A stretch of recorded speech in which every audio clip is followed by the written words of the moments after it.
बहुत बहुत स्वागत करता हूं बच्चों, आप सभी लोगों का माननीय मुख्यमंत्री जी की अभ्युदय योजना की एनडीए मैथमेटिक्स की क्लासेस में।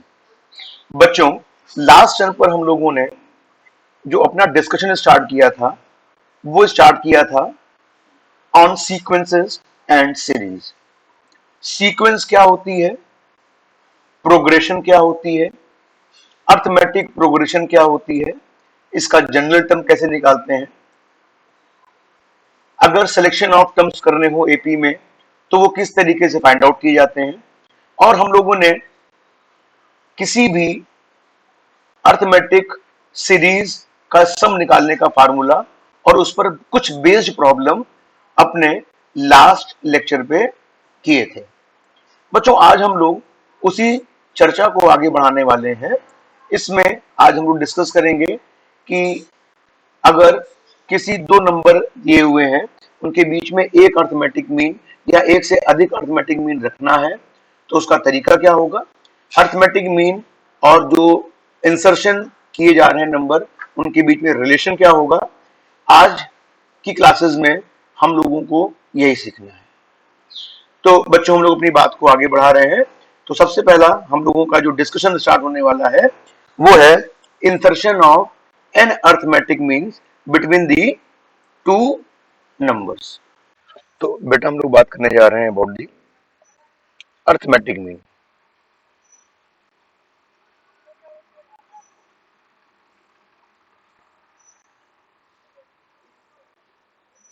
भाई, अर्थमेटिक मीन क्या होता है?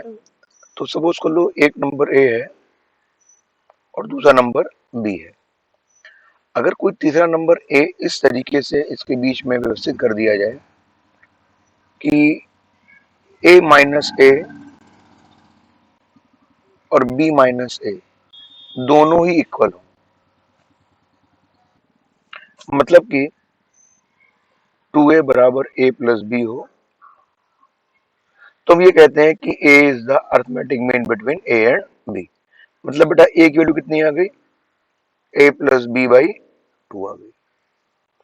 ठीक है। अच्छा, जैसे मैं तुमसे कहूं कि 3 और 7 के बीच में सिंगल अर्थमेटिक मीन क्या होगा, तो सिंपल कहोगे आप a निकालना है तो 7 plus 3/2 that is 10/, that is 5। तो अभी तो जो बेटा हम लोगों ने यहाँ पे एक अर्थमेटिक मीन रखा, मान लो ऐसा होता कि हमारे सामने a और b दो नंबर होते, इनके बीच में a1 a2 a3 till an, हमें n अर्थमेटिक मीन इसमें इंसर्ट करने होते। तो जब बेटा n अर्थमेटिक मीन रखने हैं तो इसका कंसेप्ट क्या होगा, आइए जरा देखते हैं। सबसे पहले देखो बेटा, ये टोटल नंबर ऑफ टर्म कितने हैं यहां से यहां तक, मतलब we are inserting n arithmetic means. ठीक है।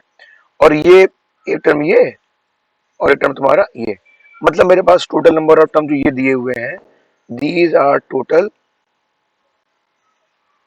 n plus 2 number of terms.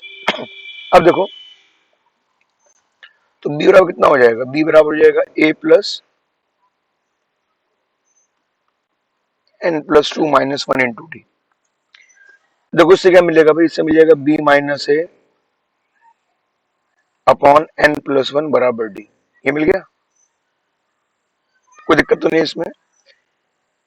तो जरा देखो, मैं तुमसे कहूं कि भाई what is the value of a1, तो भाई आपने कहा a1 जो है जस्ट a के बाद है, तो इसकी वैल्यू a प्लस डी होगी, मतलब a plus B minus A upon n plus 1। बेटा n का मतलब क्या है, n का मतलब है नंबर ऑफ am इंसर्टेड। ठीक। अब जैसे मैं तुमसे कहूं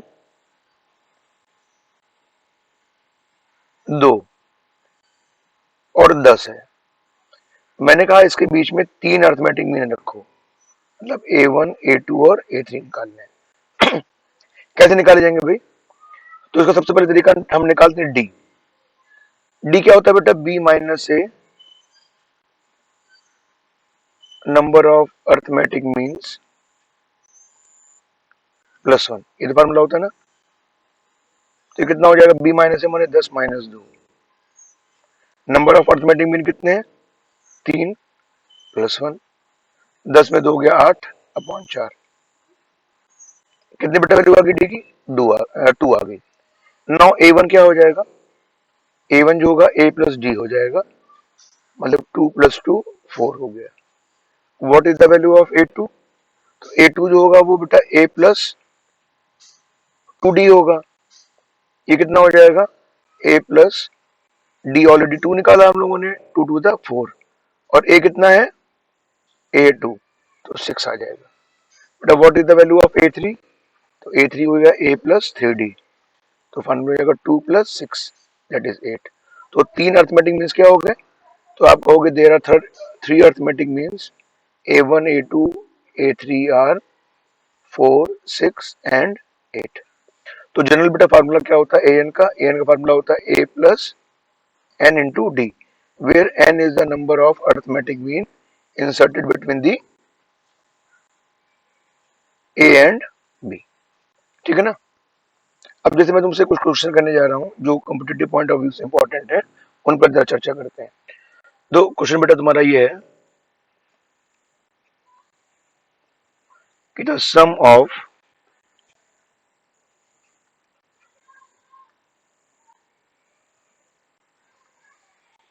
to numbers is 13/6 and even number of arithmetic means are being inserted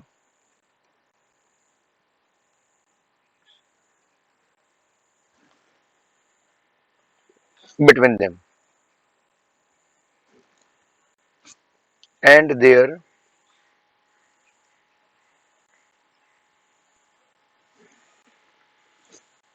sum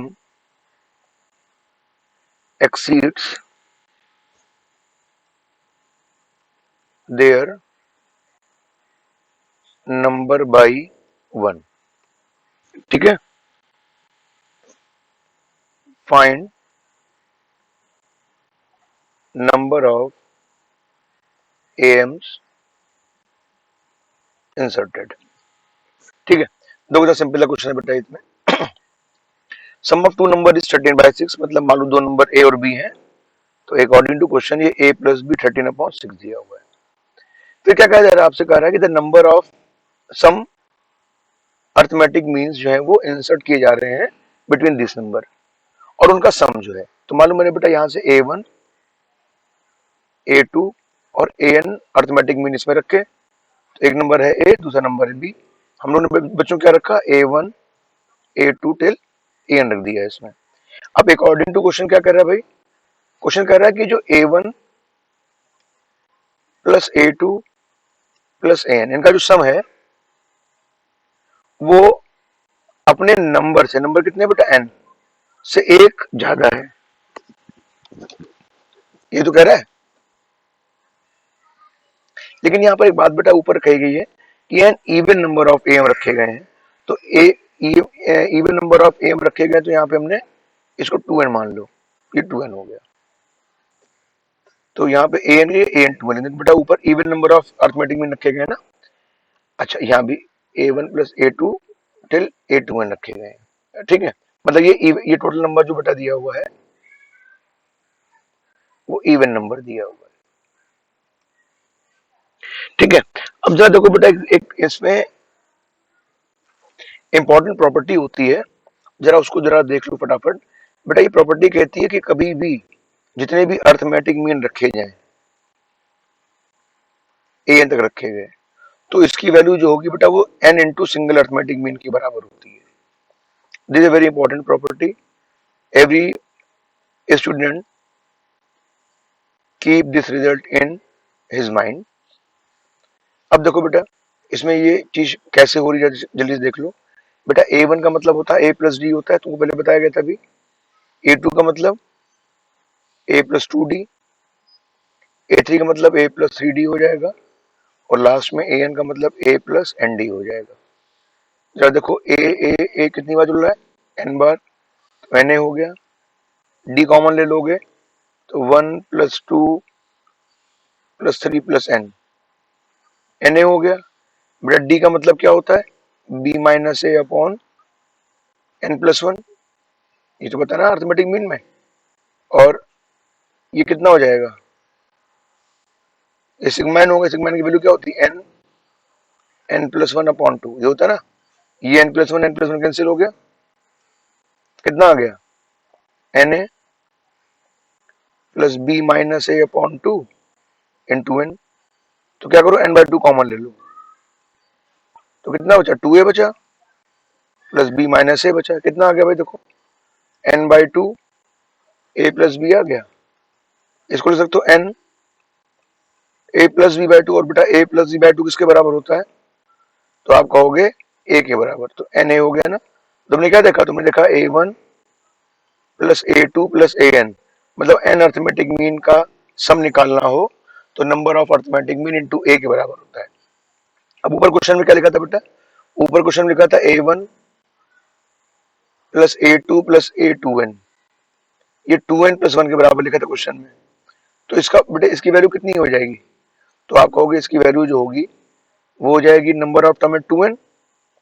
और सिंगल अरिथमेटिक मीन मतलब a+b/2 बराबर क्या हो गया? 2n+1। अब अकॉर्डिंग टू क्वेश्चन बेटा a+b कितना दिया था? a+b दिया हुआ था 13/6। तो ये हो जाएगा 2n 13/6 इंटू 2। इसका मतलब क्या हो गया? 2n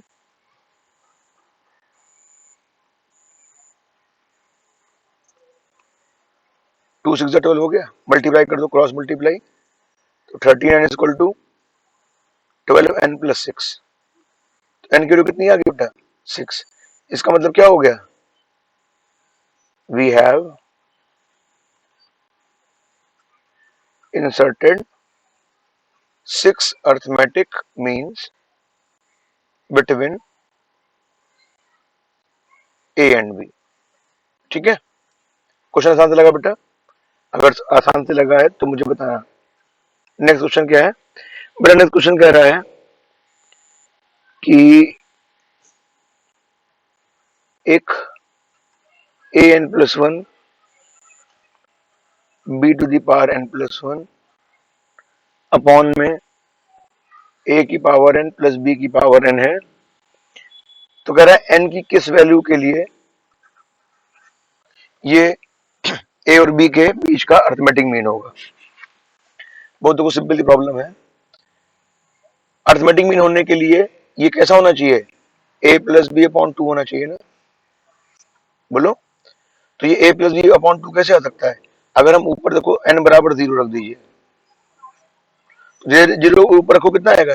0+1 0+1 अपॉन एक बार 0 माने 1+1 आ गया ना। कितना? a+b/2 आ गया। और a+b/2 हमें क्या बता रहा है बेटा? हमें बता रहा है कि ये भाई अर्थमेटिक मीन है। तो समझ में आ गया कि भाई कि n की वैल्यू 0 होने पर a और b के बीच का सिंगल अर्थमेटिक मीन ये फार्मूला बन जाएगा। है सिंपल क्वेश्चन। कुछ अच्छे क्वेश्चन आगे करेंगे, लेकिन सबसे पहले बात करने जा रहे हैं हम लोग अबाउट दी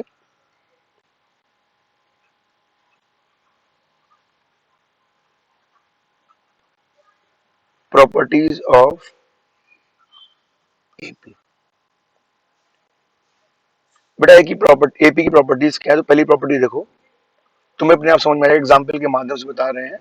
आप देखो कि 1 3 5 और 7 ये बेटा क्या है? आर इन एपी है। ठीक है। अभी मैंने क्या किया देखो, सब में 2 जोड़ दिया। तो 2 जोड़ने क्या मिल जाएगा हर टर्म में? 3 5 7 9। नई जो एपी बनी, जो नई सीक्वेंस बनी वो भी तो एपी हो गई ना।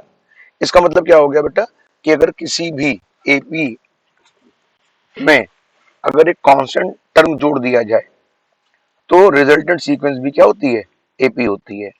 तो लिख दे रहे हैं बेटा, ऑन एडिंग अ कांस्टेंट और अ नंबर और expression in a sequence which is in AP, the resultant sequence will also be in AP. समझ में आ गई बात बेटा आप लोगों को? और इसमें कॉमन डिफरेंस क्या रहेगा? कॉमन डिफरेंस वही रहेगा जैसा कि पहले था। आप देख रहे हो बेटा, पहले कॉमन डिफरेंस कितना था? 2, और बाद में कॉमन डिफरेंस कितना रहा? 2, कोई डिफरेंस नहीं हुआ।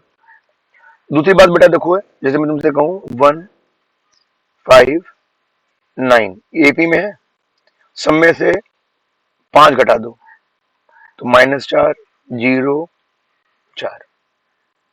क्या देखा बेटा आपने? आपने देखा ये भी तो एक एपी बन गई। बोलिए। तो इसका मतलब क्या हुआ कि अगर एक कांस्टेंट टर्म सब में से घटा दिया जाए, मतलब एक कांस्टेंट वैल्यू हर एक टर्म से माइनस कर दी जाए, तो रिजल्टेंट सीक्वेंस जो रहती है वो एपी में ही रहती है। ठीक है, कोई दिक्कत तो नहीं। नंबर 3 देखो बेटा, जैसे मैं तुमसे कह दूं 3 नंबर लिखे हुए हैं 1 7 13, ये क्या बना रहे हैं? एपी बना रहे हैं, हाँ या ना? अब मैंने तुमसे क्या कहा? मैंने तुमसे ये कहा कि भाई सब में 2 से मल्टीप्लाई कर दो। 2 से मल्टीप्लाई करने पे क्या हो जाएगा? ये हो जाएगा 2 14 26। बेटा ये भी तो एपी बना रहे हैं, क्यों? क्योंकि देखो पहले इसमें देखो 7 का 2 टाइम कितना था? 14, और इन दोनों का जोड़ 14 एपी बन गई। इसमें देखो इसका 2 टाइम कितना है बेटा? 28, और 26 और 2 28, मतलब we are getting the same sum every time. तो इसका मतलब क्या हो गया भाई? ये हो गया तुम्हारा आपका, ये एक एपी फॉर्म हो गई। ठीक है, और जो नंबर 4 में बात करते हैं, अगर सेम नंबर से हर एक टर्म को डिवाइड किया जाए, ऑन डिवाइडिंग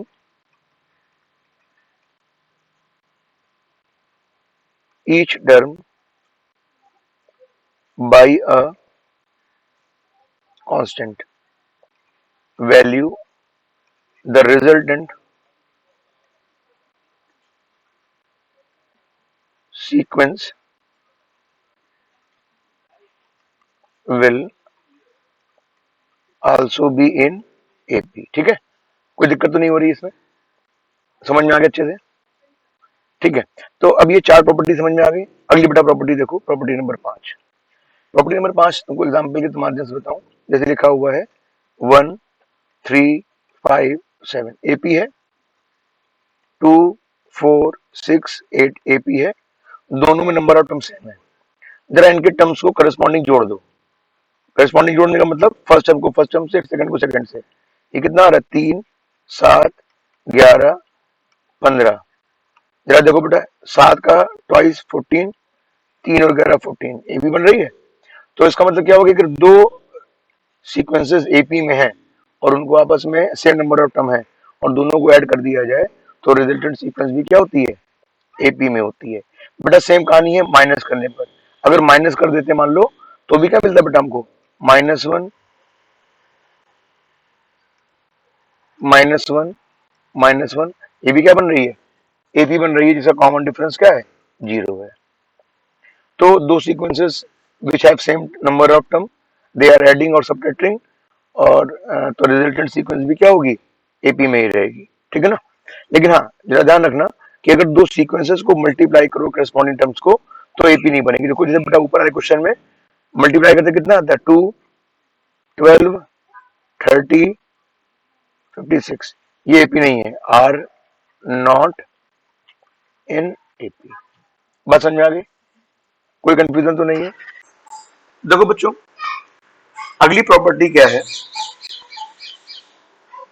ये प्रॉपर्टी ऑलरेडी हम लोग पहले भी डिस्कस कर चुके हैं कि अगर मान लीजिए A B C are in A P, इसका मतलब क्या हो गया बेटा? इसका मतलब B minus A C minus B के बराबर होगा, मतलब 2b बराबर ए प्लस सी हो जाएगा। मतलब अगर तीन टर्म्स जो है वो एपी में है, तो जो टर्म मिडिल में दिया हुआ है उसका ट्वाइस अपने दोनों ओर के जो पड़ोसी लोग हैं उनके सम के बराबर हो। ठीक है ना? तो जैसे मैं तुमसे कहूं कि 2/3 के और 5/8 आर इन एपी के बराबर क्या होगा? तो सिंपली क्या कह दोगे आप लोग कि 2k की वैल्यू 2/3 और 5/8 के बराबर होगी। मतलब 2k कितना हो गया बेटा? 8 दूनी 16 प्लस 5 15 अपॉन 24। ठीक है, मतलब k की वैल्यू कितनी आ गई? 6 5 11 और 31/48। ठीक है ना, क्योंकि कैंसिल होगा नहीं, फाइनली आंसर यहीं पे हमको लिख देना चाहिए। ठीक है, देखो बेटा तुम्हारे सामने एक जो नेक्स्ट प्रॉपर्टी है उसको मैं एग्जांपल के माध्यम से बताना चाहूंगा। जैसे मान लो आपकी एक सीक्वेंस जो एपी है 1 3 5 7 9 11 13 15 17 19। देखो बेटा ये क्या हो रही है, आपको पता है कि ये एपी है, एपी है ना।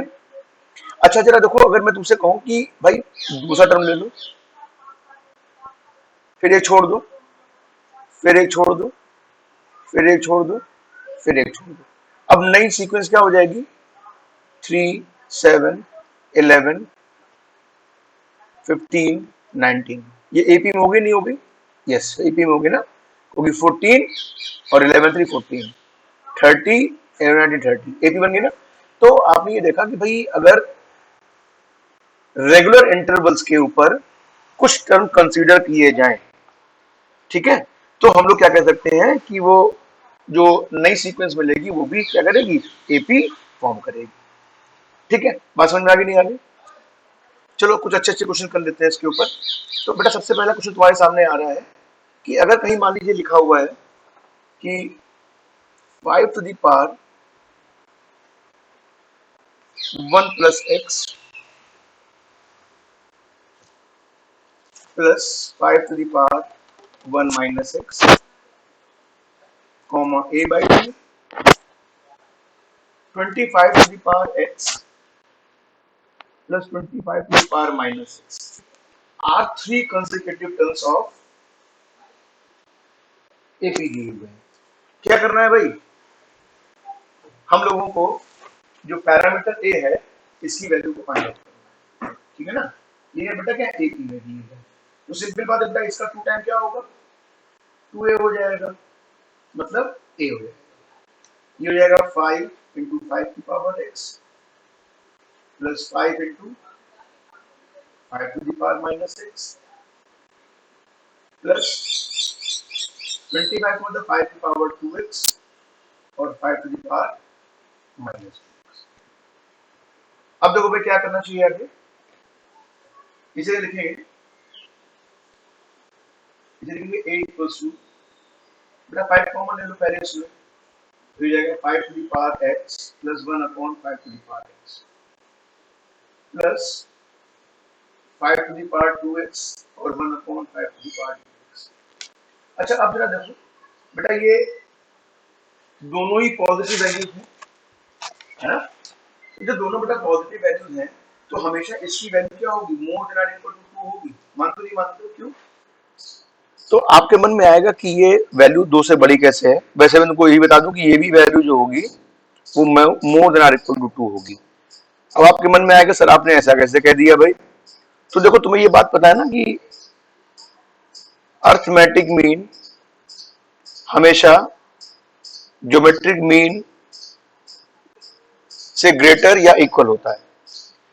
जी हम आगे पढ़ेंगे लेकिन अभी जान लो भाई। तो ये क्या होता है बेटा कि अर्थमेटिक मीन होता है a प्लस बी बाई 2 और ग्रेटर इक्वल टू जीएम क्या होता है? Under root A B.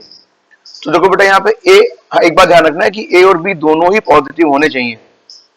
ठीक है ना। तो अब जरा देखो क्या हो गया, 5 की पावर x है तो 5 की पावर x प्लस 1 अपॉन 5 की पावर x ग्रेटर देन कितना है? 2 अंडर रूट 5 की पावर x इंटू 1 अपॉन 5 की पावर x। ये कितना हो गया भाई? ये तो 1 हो जाएगा ना। तो मतलब 5 की पावर x प्लस 5 की पावर 1 अपॉन x क्या आ गई? मोर देन और इक्वल टू 2 आ गई। मानते हो ना?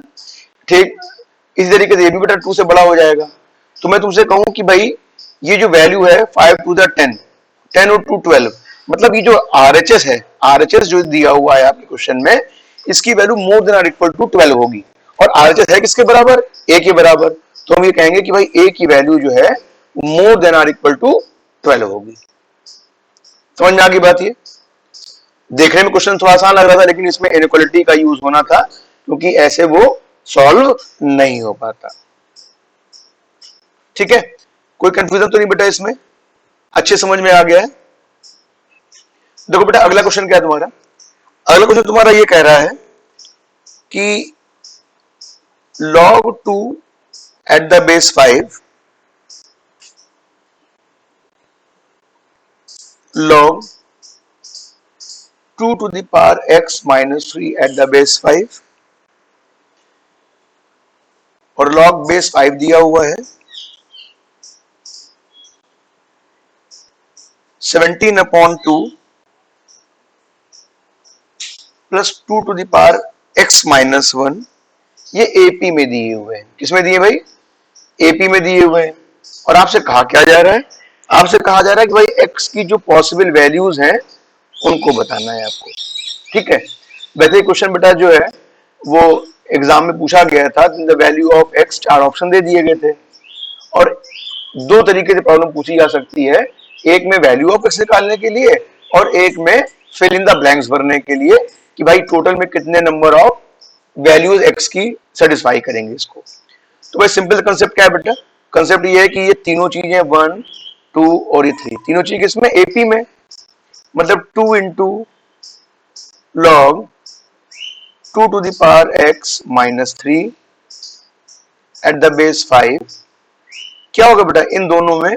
ये log 2 at the base 5 और log 17/2 plus 2 to the power x minus 1 at the base 5 के सम के बराबर होगा। अब देखो बेटा क्या हो जाएगा इसमें, वन बाय वन चीजें लिखते जा रहे हैं। सबसे पहले log के बाहर एक नंबर लिखा हुआ है तो ये इसके log के ऊपर आ जाएगा ना, तो 2 to the power x minus 3 का होल स्क्वायर हो जाएगा, यहाँ बेस 5 लिखा है। और log m plus log n जो होता है बेटा वो log m इंटू n हो जाता है, तो मतलब हो जाएगा 2 into 17/2 plus 2 to the power x upon 2 लिख दिया, इसको चलेगा ना भाई, 2 की पावर x माइनस 1 है ना, तो इसको ऐसे लिख दिया, क्या फर्क पड़ता है? देखो बेटा दोनों तरफ से log बेस 5 है, सेम बेस पे गायब हो जाएंगे, तो हमारे पास में आ गया 2 की power x minus 3 whole square बराबर 17 प्लस 2 की पावर x। चलो भाई क्या करना चाहिए, इस ब्रैकेट को ओपन करो। ओपन कैसे करेंगे? a minus B whole square से, तो a square plus B square minus 2ab, तो 6 इंटू 2 की पावर x, 17 प्लस 2 की पावर x। बेटा ये कितना आ जाएगा? ये आ जाएगा 2 की पावर 2x माइनस 7 इंटू 2 की पावर x, और 9 में से 17 गया 8, माइनस 8 बराबर 0। Now we are going to factorize it, तो देखो भाई 8 के टुकड़े करो, जिनको घटाने पे 7 आ जाए तो 8 एक हो जाएंगे ना, तो ये जाएगा 2 की पावर 2x माइनस 8 इंटू 2 की पावर x प्लस 2 की पावर x माइनस 8 बराबर 0। इसमें 2 की पावर x कॉमन आ गया, तो बचा 2 की power x minus 8 plus 1 common आ गया, 2 की पावर x माइनस 8 बराबर 0। तो 2 की पावर x माइनस 8 एक ब्रैकेट में, 2 की पावर x प्लस 1 बराबर 0 एक ब्रैकेट में। अब बेटा इसका मतलब क्या हुआ? इसका मतलब हो गया कि 2 की पावर x बराबर 8 हो जाएगा या 2 की पावर x बराबर माइनस 1 हो जाएगा। और बच्चों आपको पता है कि ये कभी पॉसिबल नहीं है, क्यों? क्योंकि एक्सपोनेंशियल फंक्शन कभी भी नेगेटिव वैल्यू नहीं देते हैं। ठीक है, हमेशा 2 की पावर x क्या होता है? हमेशा ग्रेटर देन 0 होगा, इसका मतलब ये कभी भी नेगेटिव वैल्यू के बराबर नहीं हो सकता, तो इससे हमें कोई भी x की वैल्यू नहीं मिलेगी। हाँ जरा इस पर देखो जरा सा, तो 2 की पावर x बराबर 8 है, इसका मतलब 2 की पावर x कितना हो जाएगा? 2 की पावर 3 हो जाएगा भाई। अब जरा जल्दी से कंपैरिजन कर दो, तो x बराबर क्या आ जाएगा? 3। तो एक आंसर सिर्फ मिलेगा और वो क्या है बेटा? x बराबर 3 हो जाएगा। समझ में आ गया अच्छे से? चलो अगर तुम्हें समझ में आ गया है तो एक क्वेश्चन तुम्हारे लिए है, फटाफट इसको सॉल्व करना और इसका आंसर जो है ग्रुप पर शेयर करना या कमेंट बॉक्स में लिखना, मैं वेट करूंगा। 5 इंटू 2 की पावर x प्लस 1, यहां पे बेस में 2 है, दूसरा है लॉग बेस में 4 है, 2 to the power 1 minus X plus 1 और 1। ये बेटा क्या है, इसमें आर इन ए पी है। ठीक है, तो हमें x पता करना है कि इन ऑप्शन में से कौन सा ऑप्शन होगा। तो पहला ऑप्शन है log 5 टू द बेस 2, दूसरा ऑप्शन है 1 minus log 2 at the base 5, option 3 है log 2 एट द बेस 5 और ऑप्शन डी है कोई नहीं, नन ऑफ दीज। ठीक है, तो अगर तुम्हें ये कर ले रहे हो क्वेश्चन तो फटाफट इसको जल्दी से करके कमेंट बॉक्स में मुझे बताना कि आपने इसका आंसर क्या देखा है। ठीक है, तब मैं बाद में बताऊंगा कि इसका आंसर क्या है। अच्छा, अब देखो बेटा क्या कहा जा रहा है तुमसे इसमें। एक क्वेश्चन था, आपके कॉम्पिटिटिव एग्जाम में पूछा गया है। ये कह रहा है अगर sign alpha sine square alpha sign की पावर 4 अल्फा और साइन की पावर 5 अल्फा, ये क्या है बेटा, आर इन एपी में है, जहां पे अल्फा जो बिलोंग कर रहा है वो -पाई से +पाई का ओपन इंटरवल है। तो तुमसे पूछा जा रहा है कि बेटा अल्फा किस इंटरवल में लाई करेगा। ठीक है ना, अच्छा तो क्वेश्चन है, जब क्वेश्चन अच्छा है तो इसकी अप्रोच भी अच्छी होगी। तो देखो बेटा, सबसे पहले हम लोग बात कर रहे हैं, यहां पे एक चीज छूट गई है, साइन अल्फा, यहां 1 भी लिखा हुआ है, 1 भी, ये बेटा एपी में दिए हुए हैं। तो एपी में दिए, इसका मतलब पहली बात क्या होगी, 2 साइन स्क्वायर अल्फा जो है वो बराबर साइन अल्फा +1 के बराबर हो जाएगा। ठीक है, जरा जल्दी सॉल्व करो, इसे कितना आ जाएगा, ये आ जाएगा 2 sign square alpha minus sine alpha -1 बराबर 0। क्या फैक्टर हो जाएंगे बेटा इसके, तो इसके फैक्टर हो जाएंगे 2 sign square alpha -2 sine alpha plus sine alpha -1 बराबर 0। देखो बेटा, इसमें क्या करो, फटाफट कॉमन ले लो, तो 2 साइन अल्फा कॉमन आ गया ना, अंदर कितना बचा, साइन अल्फा -1, इसमें 1 कॉमन ले लो, साइन अल्फा -1 बराबर 0। तो ये क्या जाएगा, साइन अल्फा -1 एक ब्रैकेट में, 2 साइन अल्फा +1 एक ब्रैकेट में। देखो बेटा, साइन अल्फा की वैल्यू कितनी आ गई, 1 आ गई, या साइन अल्फा बराबर -1/2, ये वैल्यू पॉसिबल नहीं है। सवाल ये है क्यों, ऐसा भाई क्या बात है, क्यों पॉसिबल नहीं है। तो बच्चों, इसका रीजन ये है कि ये जो साइन अल्फा है वो -पाई से +पाई क्वेश्चन में दिया था। ये जो है ना कि alpha belongs to -pi to +pi, नहीं पॉसिबल है, सॉरी, -पाई दिया है ना, मतलब 4th क्वाड्रेंट में भी लाई कर सकता है। ठीक है, तो साइन अल्फा बराबर 1 का मतलब अल्फा की वैल्यू कितनी आ गई, पाई/2 आ गई, और साइन अल्फा की वैल्यू -हाफ होने का मतलब क्या हो गया कि अल्फा जो है वो क्या हो जाएगा, -5/6 हो जाएगा। या दूसरी वैल्यू बेटा पॉसिबल क्या है, और क्या हो जाएगा बेटा, ये वैल्यू हो जाएगी -5π/6, क्योंकि -पाई से +पाई का मतलब क्या हो गया कि वो इधर लाई कर रहा है या इधर लाई कर रहा है। ठीक है ना, तो एक यहां पे लाई कर सकता है नेगेटिव साइन, यहां पे साइन नेगेटिव हो सकता है, तो ये ऑप्शन आ गए। अच्छा, अब जरा देखो, तुम्हारे पास में जो सीरीज दी हुई थी, वो सीरीज क्या दी थी, सीरीज दी थी तुम्हारे पास में sine alpha sine square alpha 1 sine to the power 4 alpha और sine to the power 5 alpha. तो जरा चलो पहले पाई/2 रख के देखो, तो पाई/2 रखने पर क्या मिलेगा, 1 1 1 1 1। ठीक है भाई, एपी है ये, कॉमन डिफरेंस कितना है इसका, 0 है। अच्छा, जरा अब दूसरी वैल्यू रखो बेटा -पाई/6, तो -पाई/6 रखोगे तो तुम्हारा आ जाएगा -1/2। 1/2, 1/4 और -1/5 5 कितनी हो जाएगी? यहाँ पे तुम्हारा 1/4 होगा और ये 1/16 होगा, ठीक है, और ये हो जाएगा -1/32। तो तुम देख रहे हो बेटा, ये क्लियरली बात है कि भाई इसका 2 टाइम जो है वो इन दोनों के सम के बराबर नहीं है, तो ये एपी नहीं बन रही। इसका मतलब -5/6 इसको सेटिस्फाई नहीं कर रही। तो जब बेटा -5/6 सेटिस्फाई नहीं करी तो ये भी नहीं करेगी, क्योंकि वैल्यू सेम ही रहेंगी तुम्हारी। मतलब भाई माइनस साइन अल्फा की वैल्यू माइनस ही आप तो होगी इस तरीके से, स्क्वायर करोगे तो इसका मतलब ये वैल्यू इसको सेटिस्फाई नहीं कर रही है। तो इसका आंसर क्या हो गया भाई?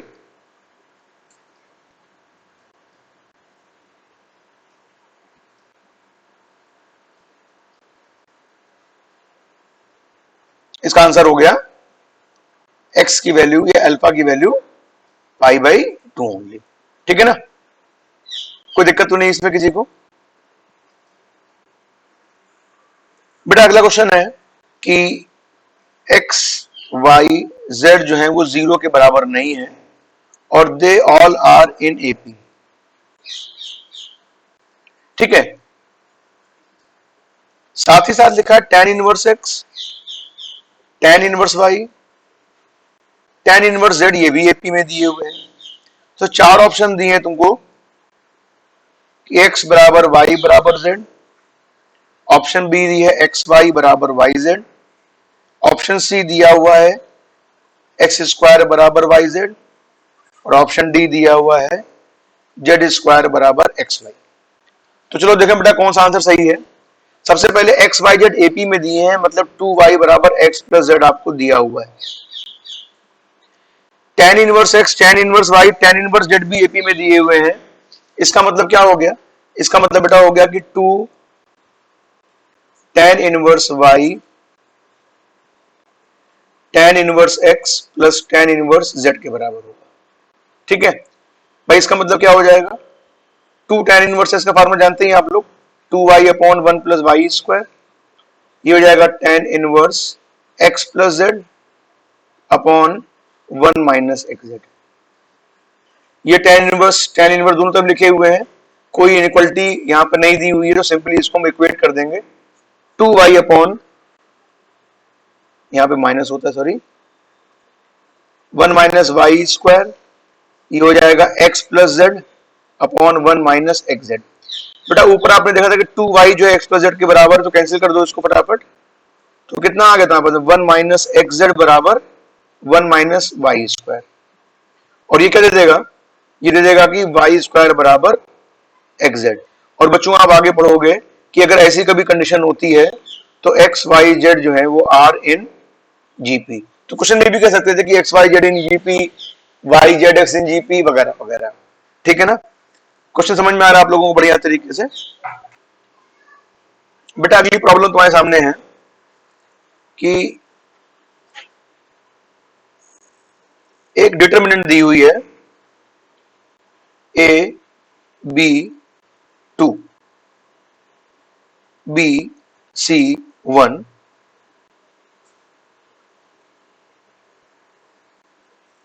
ए alpha minus B, B alpha minus C और 0 दिया है। क्या कहा जा रहा है?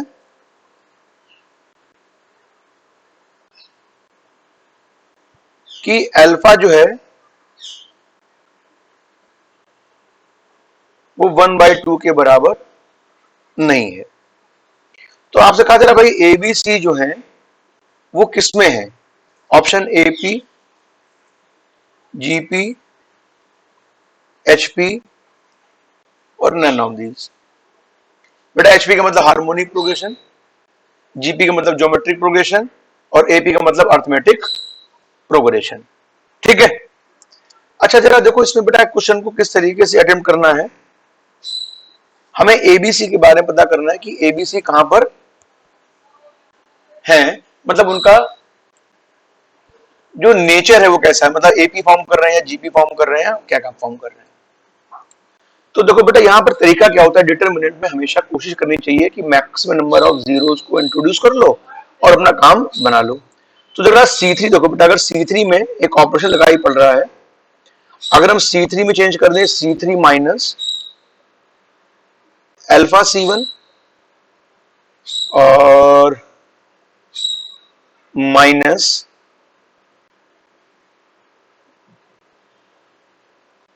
C2 कर दें, ठीक है ना, कैसा रहेगा बताओ?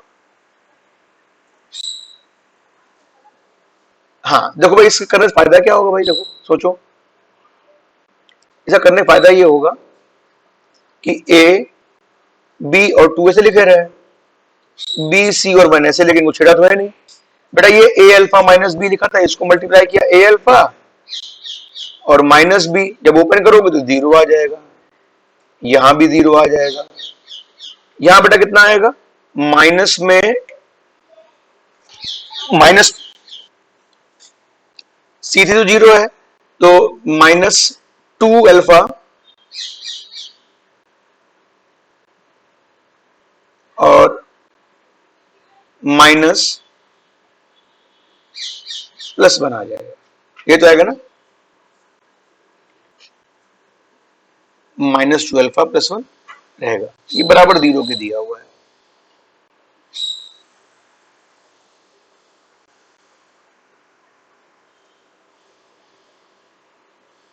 ये क्वेश्चन में बराबर जीरो दिया था।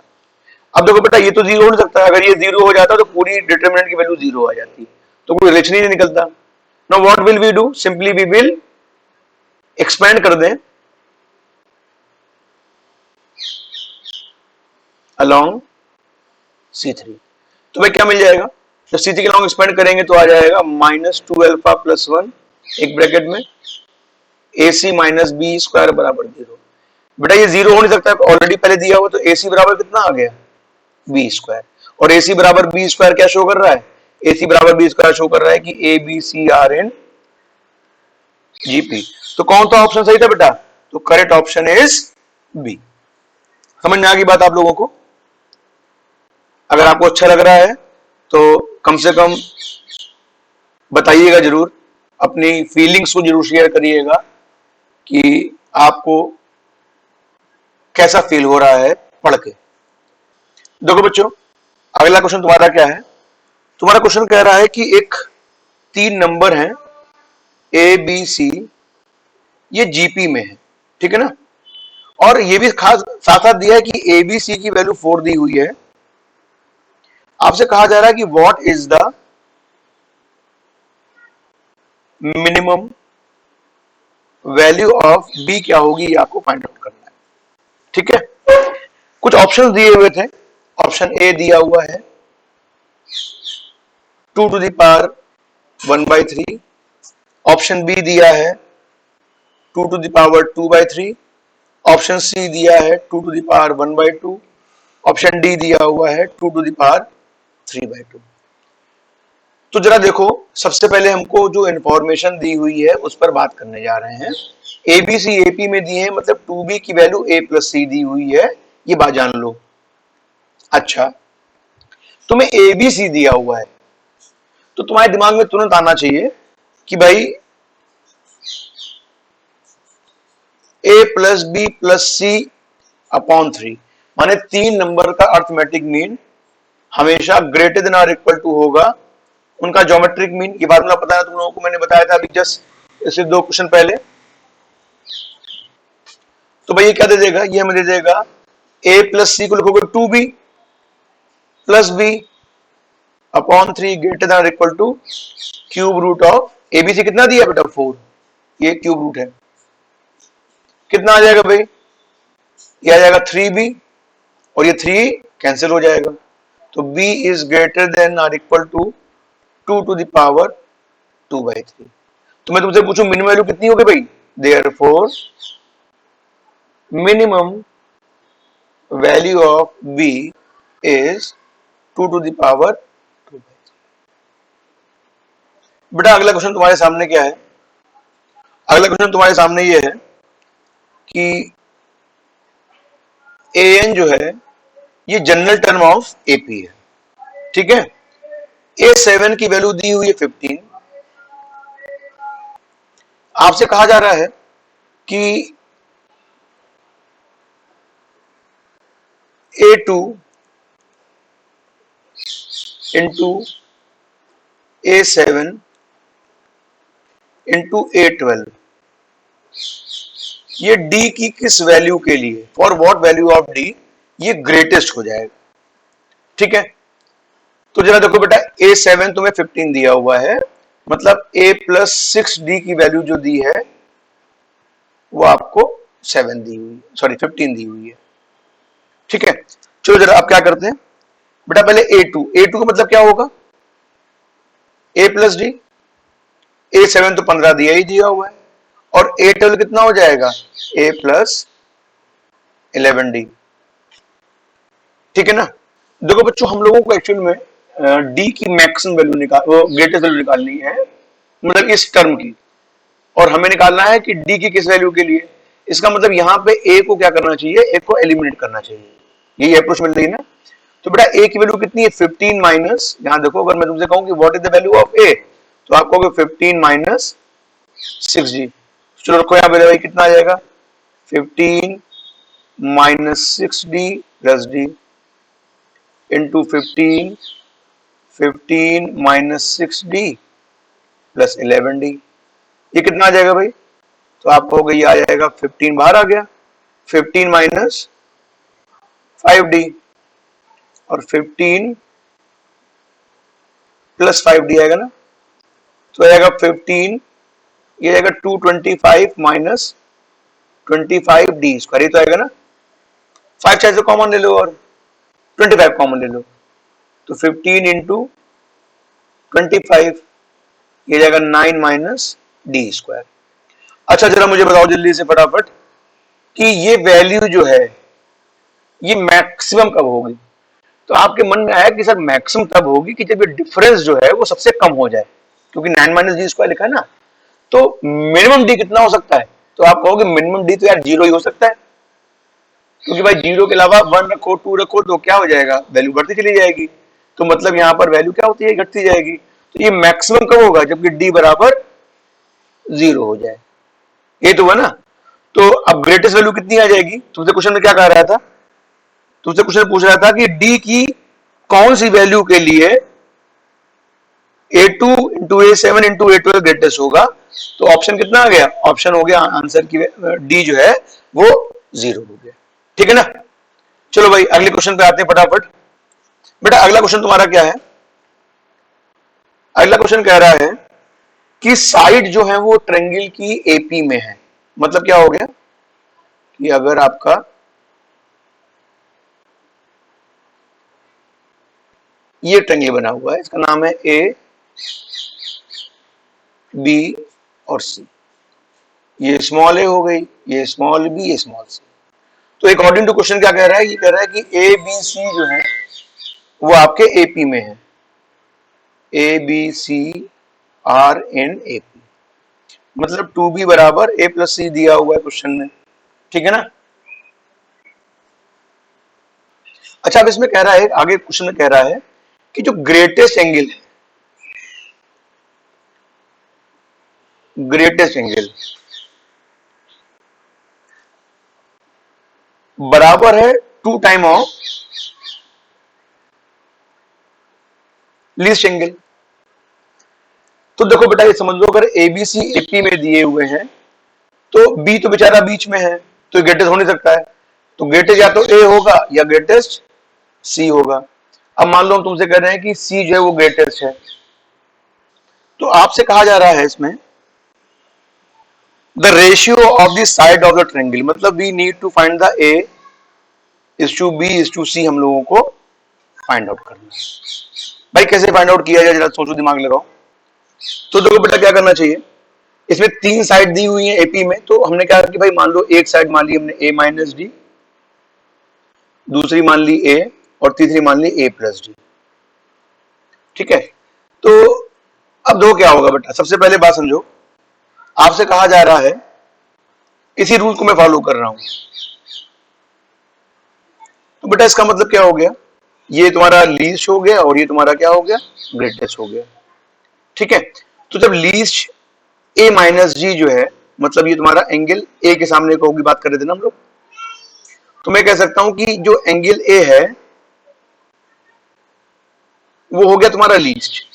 तो ग्रेटेस्ट एंगल बेटा क्या तुम्हारा, ग्रेटेस्ट एंगल जो होगा साइड सी के सामने होगा, मतलब एंगल सी जो है वो 2 टाइम्स ऑफ एंगल ए है, ये तो बना।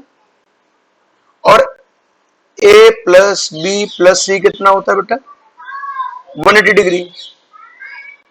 तो यहां पे कितना आ जाएगा, ए प्लस बी, सी जो है बेटा तुम्हारा 2a है बराबर पाई। तो b की वैल्यू कितनी आ गई, b की वैल्यू आ गई पाई माइनस 3a। ठीक है। अच्छा, अब हम लोगों को साइन रूल पता है ना बेटा, साइन रूल क्या कहता है, साइन रूल कहता है कि a अपॉन साइन ए बराबर b अपॉन साइन बी बराबर c अपॉन साइन सी। ठीक है। अच्छा, अब देखो बेटा a की वैल्यू कितनी दी हुई है, a को हमने a माइनस डी माना है, और बाई चांस साइन है तो साइन ए ही है।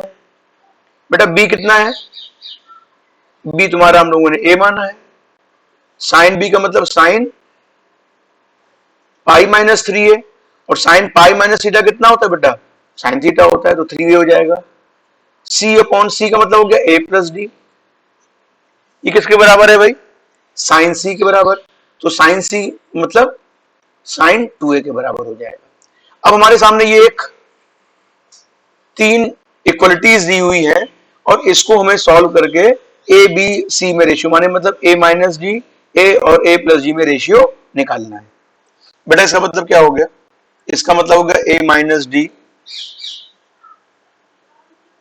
अपॉन साइन ए बराबर a अपॉन साइन 3, फार्मूला कितना होता है 3 sine A minus 4 sine cube A और बराबर a plus D upon 2 sine A cos.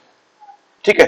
अब देखो बेटा सब में नीचे डिनोमिनेटर में साइन ए कॉमन आ गया, तो गैप कर सकते हो, तुम्हें पता है ना, ये बना जाएगा a upon 3 minus 4 sine square है, और ये आ जाएगा a plus D upon 2 cos है। ठीक है। अब क्या कर लेते हैं बेटा, एक काम कर लेते हैं कि फटाफट इसको और इसको इक्वेट करते हैं और इनको इनको इक्वेट कर लेते हैं। तो भाई क्या आ जाएगा हमारे पास में, हमारे पास में आ जाएगा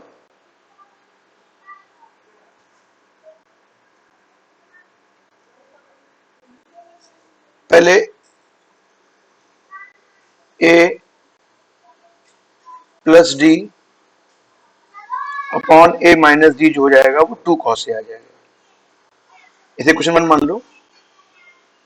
और दूसरा कितना आ जाएगा बेटा, जब इसको इक्वेट करेंगे तो ये आ जाएगा a upon a minus D is equal to 3 minus 4 sine square.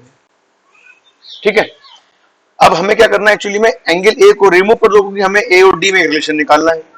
तो क्या करना चाहिए भाई, इसमें से कॉस ए की वैल्यू उठा के यहां पर हम लोग क्या कर दें, सब्स्टिट्यूट कर दें। ठीक है ना।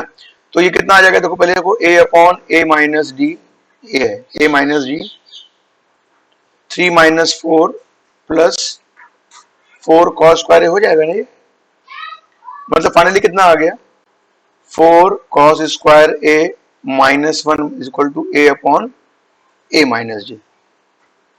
अब बेटा 4 कॉस ए की बेटा वैल्यू ने क्या निकाली थी, वहां से हम लोगों ने कॉस ए की जो वैल्यू निकाली थी वो थी a plus D upon a minus D.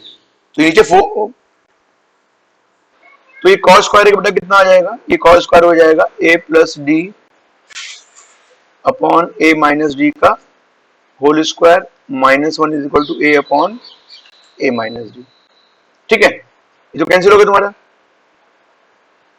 चलो फटाफट इसको कर लेते हैं, कितना आ जाएगा, ये आ जाएगा a plus D plus a minus D एक ब्रैकेट में, a plus D minus a plus D एक ब्रैकेट में अपॉन a माइनस डी का होल स्क्वायर बराबर आ गया a upon a minus D. ये जीरो तो नहीं, कैंसिल कर दो फटाफट इसको, ये कितना आ जाएगा भाई, ये डी डी कैंसिल हो गया, ये आ गया 2a और यहां पे आ गया 2d is equal to a minus D. ठीक है। a से कैंसिल हो गया, तो फाइनली सॉल्व करके a बराबर आ जाएगा 5d के। ठीक है, अब तो भाई मेरा काम बन गया। हमें साइड में रेशियो निकालो, साइड क्या थी बेटा, साइड थी a माइनस डी, ए और a प्लस डी। तो a माइनस डी बेटा कितना हुआ, तो a की 5d लिख दो, तो 5d माइनस डी, 5d और 5d प्लस डी, मतलब कितना हो जाएगा, ये हो जाएगा 4d, 5d और 6d। मतलब रेशियो कितना हो गया, 4:5:6 का। समझ में आ गया आप लोगों को। तो आप देख रहे हैं बेटा कितने आसान से क्वेश्चंस हैं, अगर थोड़ा सा हम लोग इसके ऊपर वर्कआउट कर ले तो इजीली हम लोग इस क्वेश्चन को हम लोग अच्छे से सॉल्व कर सकते हैं। ठीक है ना। देखो बच्चों, तुम्हारी जो प्रॉब्लम थी वो ये थी कि एक सेट दिया हुआ है, इसमें 5 एलिमेंट हैं और दूसरे सेट में 7 एलिमेंट है। ठीक है। अच्छा, अब कहा जा रहा है आपसे कि इधर से इधर जो है, मतलब सेट ए से सेट बी, तुम्हारे में शायद एक्स वाई लिखा हुआ है, number of one one function. तो बेटा number of one one function को सिंपली परम्यूटेशन कॉम्बिनेशन के कंसेप्ट से निकालिए। तो जो पहला एलिमेंट है उसके जुड़ने के 7 तरीके, दूसरे के, अब 7 में से एक यूज हो चुका बच्चा 6, फिर 5, फिर 4, फिर 3, मतलब 5 एलिमेंट जो है उसमें 7 इंटू 6 इंटू 5 इंटू 4 तरीके से एडजस्ट हो सकते हैं। तो बेटा ये हो गया आपका अल्फा। ठीक है। अच्छा, अब कह रहा है कि सेट बदल दिया गया, मतलब बी इधर ले दिया गया और ए इधर लिख दिया गया, इधर हो गए 7 एलिमेंट, इधर हो गए 5 एलिमेंट। अब यहां से यहां तक number of onto function कह रहा है।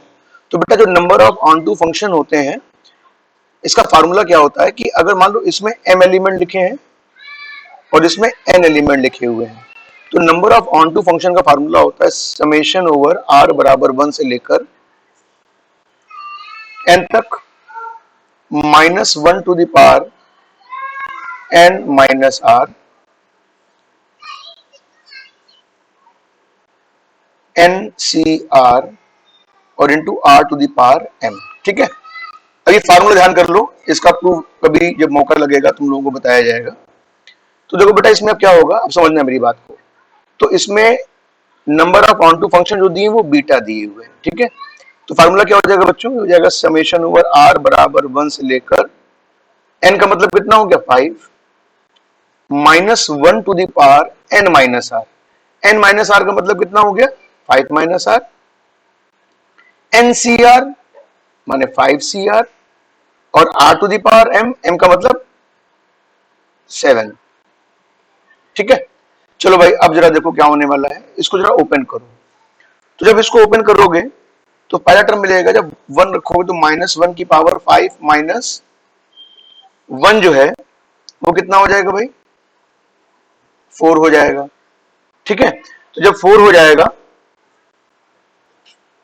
तो ये पॉजिटिव हो जाएगा, तो पहला टर्म आएगा 5C1 इंटू आर बेटा कितना है 1, तो 1 की पावर 7 लिखने की जरूरत नहीं है। अगले टर्म में जब 2 रखोगे तो 5 माइनस 2 नेगेटिव हो जाएगा, तो माइनस, मतलब अल्टरनेट पॉजिटिव नेगेटिव लगाइएगा। ठीक है। तो 5C2 2 to the power 7 plus 5C3 2 to the power 3 to the power 7 minus 5C4 4 to the power 7 और आखिरी में प्लस 5C5 और 5 टू द पावर 7 आ जाएगा। ठीक है। अब देखो इसको मैं कैलकुलेट कर रहा हूं, देखना कैसे कैलकुलेट कर रहा हूं बेटा। 5C1 तो 5 हो जाएगा, 5C2 को लिखेंगे 5/2 4/1 into 2 to the power 7, 5C3 को या 5C2 को, क्योंकि तो बेटा फार्मूला आपको पता है ना कि NCR और NCN माइनस R आपस में बराबर होते हैं। तो ये कितना आ जाएगा, तो आप कहोगे कि बेटा ये आ जाएगा 5/2 4/1 3 टू द पावर 7, 5C4 का मतलब 5C1 तो 5 आ जाएगा, 4 टू द पावर 7 और 5C5 अगेन 1 हो जाएगा और 5 की पावर 7। ठीक है। तो बेटा इसको अगर आप कैलकुलेटर से जल्दी कैलकुलेट मैं कर दे रहा हूं, अब आप लोग अपने आप कर लीजिएगा। तो इसकी बेटा वैल्यू जो आएगी 5 कॉमन ले लेते हैं तो इंटू में 3360 आ जाएगी। ठीक है, चलो अब जरा देखो, ये हो गया beta. Now we need to find the value of beta minus alpha upon factorial 5। तो बीटा माइनस अल्फा कितना हो जाएगा, 3360 इंटू 5 माइनस अल्फा। अल्फा की वैल्यू कितनी है बेटा, इधर देखो, अल्फा की वैल्यू है 76543। 7 इंटू 6 इंटू 5 इंटू 4 इंटू 3 और फैक्टोरियल 5 का मतलब हो गया 120। जरा देखो इसकी वैल्यू कितनी आ जाएगी। जब बेटा इसको तुम सॉल्व करोगे तो आएगा 14280 अपॉन में 120, कैंसिल कर दो, ये आ जाएगा 119। ठीक है, थैंक यू।